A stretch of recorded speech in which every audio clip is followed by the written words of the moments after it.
Hi guys, দেখো আমরা গিয়েছিলাম ম্যারেজ ডে পার্টিতে। এটা কিন্তু সেই ম্যারেজ ডে পার্টির ভিডিও। দেখো, এই যে দিদি আর দাদার আজকে ম্যারেজ ডে। তো ওনাদের ম্যারেজ ডে উপলক্ষে আমরা সবাই নিমন্ত্রিত। আর এটা করেছে দেখো অনেক বড় একটা রেস্টুরেন্ট। এটা চট্টগ্রাম আগ্রাবাদ রেস্টুরেন্টের ভিতরে। আর আমরা গিয়ে দেখি আশ্চর্যজনকভাবে এই রেস্টুরেন্টটাও সাজিয়ে রেখেছে অনেক সুন্দর করে। তো মনেই হচ্ছে যে হ্যাঁ, এখানে ম্যারেজ ডে উপলক্ষে সাজানো হয়েছে।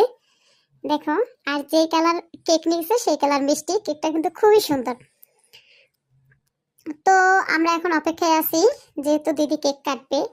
কিন্তু কেক কাটার আগে দিদি একটু ছবি তুলে দিচ্ছে।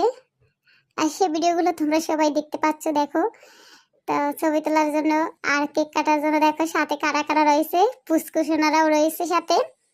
আর আমরা দূরে দাঁড়িয়ে আছি যে তারা দুজনে আগে কাটুক, তারপরে আমরা যাব এক এক করে ছবি তুলতে। তা এখানে সবাই যে যার মতো ছবি তুলতেছি, অনেক আনন্দ করতেছি। এবার কি কেকটা কাটা শুরু হবে নাকি এখনো ছবি শেষ হবে না, দেখি কি করে এরা।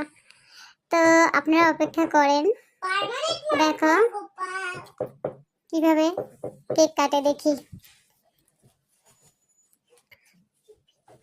তো এবার বন্ধুরা, এবার কিন্তু প্রস্তুত নেওয়া শুরু হয়ে গেছে, কারণ অনেক ছবি তুলেছে। এখন কেকটা কাটতেছে।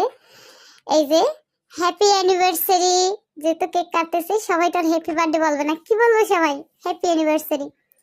আসলে সবাই মিলে বলি হ্যাপি অ্যানিভার্সারি দিদি ভাইয়ের বিবাহবার্ষিকী। এটা মানে খুব ভালো হোক। আর এভাবে যেন প্রতি বছর সে বিবাহবার্ষিকী পালন করতে পারে, আর আমরা প্রতি বছর নিমন্ত্রিত হয়ে বিবাহবার্ষিকী খেতে পারি। তা আবার এই কেক খাওয়ার পরে কিন্তু আমরা কিন্তু এখানে লাঞ্চও করব। না না সরি, ডিনার করব। ডিনার, কারণ এটা রাত্রে ছিল, আমি ভুলে লাঞ্চ বলে ফেলেছি।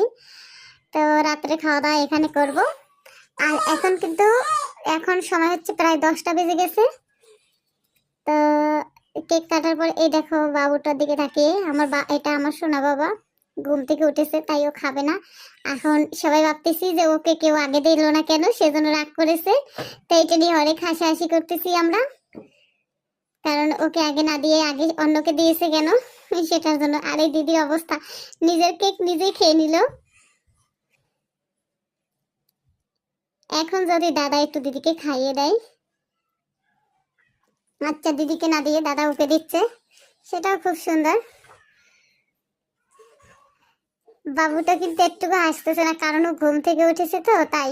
তো ফুসকুসিন ওকে নিয়ে অনেক মজা হয়েছে। এবার দেখি দিদি ভিতর থেকে চলে আসছে, আমাদেরকে খাওয়াবে ভাবছি। দেখি এবার একটু কেক পাবো বলে মনে হচ্ছে।